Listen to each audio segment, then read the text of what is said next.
মিয়ানমারের মংডুর নাতিরদিল এলাকার বাসিন্দা জাফর হোসেন।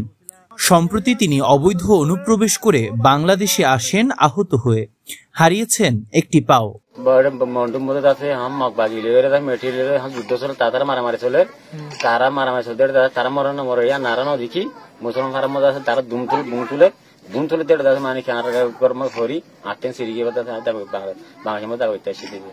গেল এক মাসেরও বেশি সময় ধরে মিয়ানমারের বন্দর শহর মংডুতে বিদ্রোহী ও জান্তা বাহিনীর লড়াই তীব্র হওয়ার প্রেক্ষিতে নতুন করে অনুপ্রবেশ ঘটছে রোহিঙ্গাদের।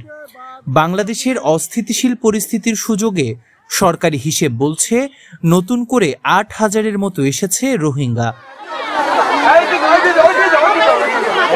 তবে এই সংখ্যা আরো বেশি বলছে স্থানীয়রা।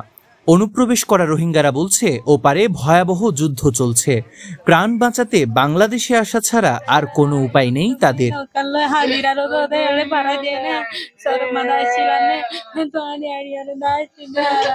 স্থানীয় অনেকের দাবি, বাংলাদেশি দালালদের মাধ্যমে অর্থের বিনিময়ে আসছে রোহিঙ্গারা। শুধু তাই নয়, অর্থ দিয়ে ক্যাম্পে না থেকে বাঙালিদের ঘরে ভাড়া নিয়েও থাকছে রোহিঙ্গারা। অনেক স্থানীয় মানুষও তাদের বাসা বাড়িতে রোহিঙ্গাদেরকে জায়গা দিচ্ছে টাকার বিনিময়ে। অনেক দালালরা কিন্তু মায়ানমার থেকে কিন্তু রোহিঙ্গাদেরকে আনতেছে।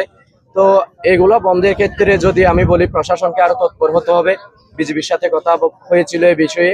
বিজিবি জানিয়েছিল যে যদি কোনো প্রকার রোহিঙ্গা স্থানীয় কোনো বাসা বাড়িতে যদি অবস্থান করে তাহলে বিজিবিকে জানানোর জন্য। কিন্তু সবচেয়ে বড় বিপ্লবটা কিন্তু এই জনগণের কাছ থেকে হতে হয়। সবচেয়ে জনগণকে যদি জনসাধারণকে যদি এই সচেতন করতে পারেন তাহলে কিন্তু অপরাধ প্রবণতাটা কিন্তু কমে আসবে। এদিকে গত কয়েকদিনে কি পরিমাণ রোহিঙ্গা অনুপ্রবেশ হয়েছে তা নিয়ে কথা বলতে চায়নি শরণার্থী কমিশন। যারা এসছে তাদের নিয়ে বাংলাদেশের সরকারি কোনো পদক্ষেপের কথাও কমিশনার মিজানুর রহমান জানাতে পারেননি। এটা তো মাননীয় পররাষ্ট্র উপদেষ্টা বলেছেন, তো এসেছে উনি বলেছেন না, না এরকম কোনো পদক্ষেপ নেওয়া হয়। ক্যাম্পে অবস্থান করা রোহিঙ্গা নেতারা বলছেন নতুন করে সৃষ্ট পরিস্থিতিতে বাংলাদেশের ওপর অতিরিক্ত চাপ হয়ে যাচ্ছে।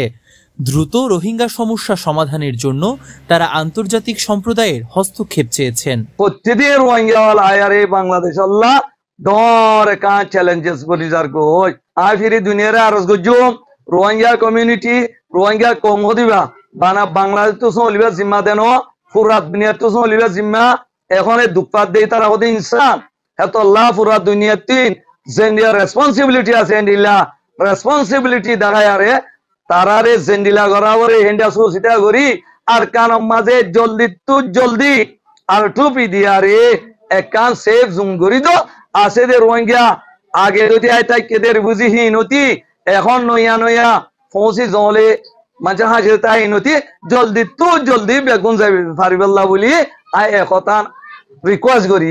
সীমান্তে কড়াকড়ির কথা বললেও কিভাবে এত রোহিঙ্গার নতুন করে অনুপ্রবেশ ঘটছে তা নিয়ে কোনো বক্তব্য পাওয়া যায়নি বিজিবি ও কোস্টগার্ডের। নির্ভরযোগ্য সূত্রগুলো বলছে আরও অন্তত 40,000 রোহিঙ্গা বাংলাদেশে অনুপ্রবেশের অপেক্ষায় আছে। News desk, TTN।